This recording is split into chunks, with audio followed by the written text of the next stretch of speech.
আসসালামু আলাইকুম। Simple recipe with মিতে সকলকে স্বাগতম। আজকে আপনাদেরকে তৈরি করে দেখাবো একদম সিম্পলভাবে প্রচণ্ড গরমে কিভাবে মন ঠান্ডা করা যায় এরকম একটি কাঁচা আমের শরবত। তো চলুন দেরি না করে শুরু করা যাক। প্রথমেই লাগবে একদম টাটকা কাঁচা আম। পাকা হলে কাঁচা আমের স্বাদ ওই রকম ভালো আসে না, তাই চেষ্টা করবেন একদম কাঁচা আমটা নিতে। প্রথমে আমের খোসাগুলো ভালো করে ছাড়িয়ে নিব।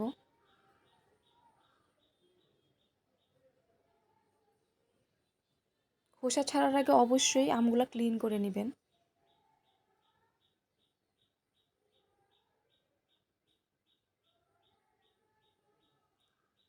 আমি খুব বেশি নেইনি, আমি 2টা আম দিয়েই 2 থেকে 3টা আম দিয়েই করব।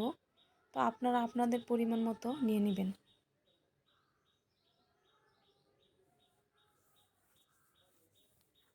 এই প্রচণ্ড গরমে এর থেকে বেস্ট শরবত আমার মনে হয় না আর আছে।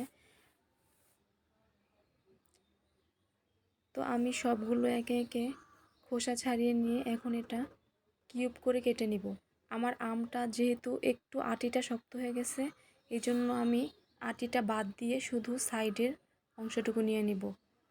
আপনাদের আম যদি আরও বেশি কচি থাকে, আটিটা না শক্ত হয়ে যায়, তাহলে আপনারা আটি সহই নিতে পারেন।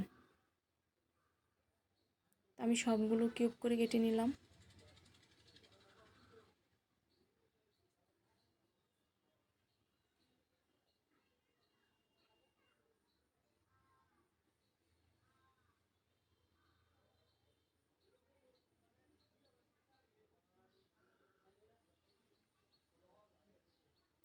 এই সিজনে সবার বাড়িতেই কম বেশি কাঁচা আম থাকে, তো মাস্ট ট্রাই করবেন এই শরবতটা খাওয়ার জন্য। এটা খেতে যেমন ভালো, এটা শরীরের জন্য খুবই উপকার, কারণ আমে আছে প্রচুর পরিমাণে ভিটামিন সি।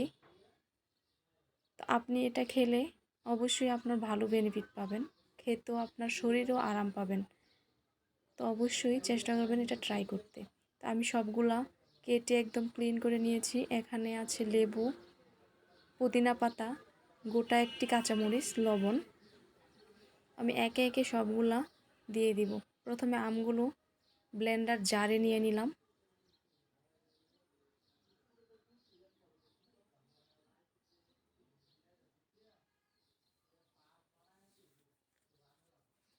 এখন পুদিনা পাতাগুলো দিয়ে দিলাম।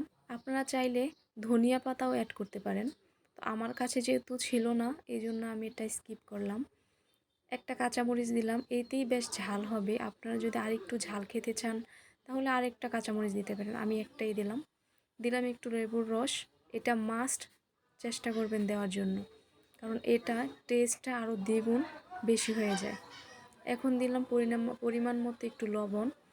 আপনারা বিট লবণ দিতে পারেন, আমার হাতের কাছে যেহেতু বিট লবণ নেই, এই জন্য আমি যে নর্মাল লবণটা ওইটাই ইউজ।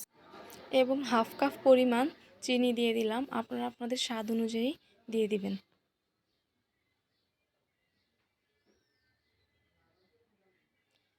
এখন কিছুটা ভাজা জিরার গুঁড়া দিব, এটাই ফ্লেভারটা খুবই ভালো আসে, এটাও চেষ্টা করবেন দেওয়ার জন্য।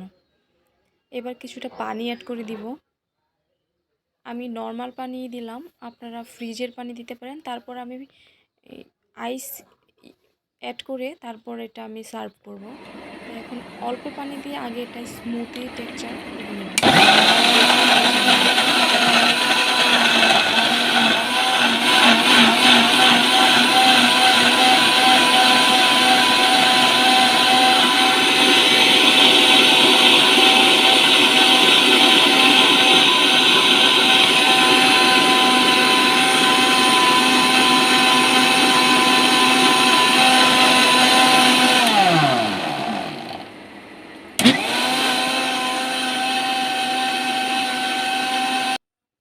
এখন দেখুন স্মুদিটা একদম ফ্রেশ হয়েছে। এটা অল্প পানি দিয়ে করার জন্য এরকম স্মুথ হয়েছে। আমি এখন বাকি পানিটুকু অ্যাড করে আবার ব্লেন্ডারে আর একটু ব্লেন্ড করে নিব, যাতে সবগুলা মিক্স খুব ভালো করে হয়। চেষ্টা করবেন প্রথম অল্প পানি দিয়ে আগে ব্লেন্ড করে নিতে, তাহলে খুব সুন্দর হয় জুসটা। তো আমি সেভাবেই করে এখন বাকি পানিটুকু অ্যাড করে নিলাম। অবশ্যই চেষ্টা করবেন একটু ঠান্ডা পানি দেওয়ার জন্য, তাহলে খেতে খুবই ভালো লাগে। তো এখন একটু ডেকোরেশন করে নিব। এটা পুরোটাই অপশনাল।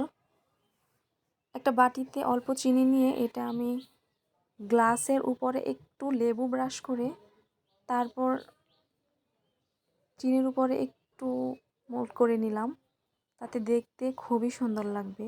আপনারা দেখে অবশ্যই হয়তো বা বুঝতে পেরেছেন।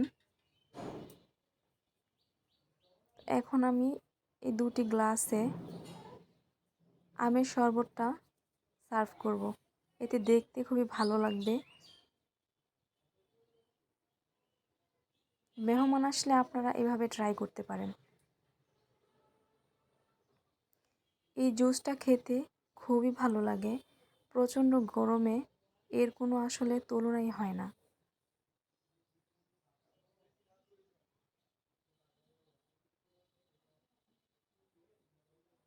এটা বাচ্চা থেকে শুরু করে বড়রা সবাই পছন্দ করবে।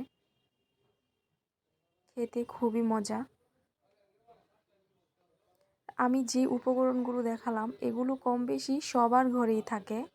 একদম সাধারণ কিছু জিনিস লাগে এটা বানাতে। তো আপনারা চেষ্টা করবেন এটা বানিয়ে অবশ্যই খাওয়ার জন্য। আমি উপরে একটু পুদিনা পাতা দিয়ে ডেকোরেশন করে নিলাম, এতে দেখতে একটু ভালো লাগে। আশা করি রেসিপিটি ভালো লেগেছে আপনাদের। এরকম আরও রেসিপি পেতে অবশ্যই আমার চ্যানেলটি সাবস্ক্রাইব করবেন এবং আমার পাশে থাকবেন। ধন্যবাদ।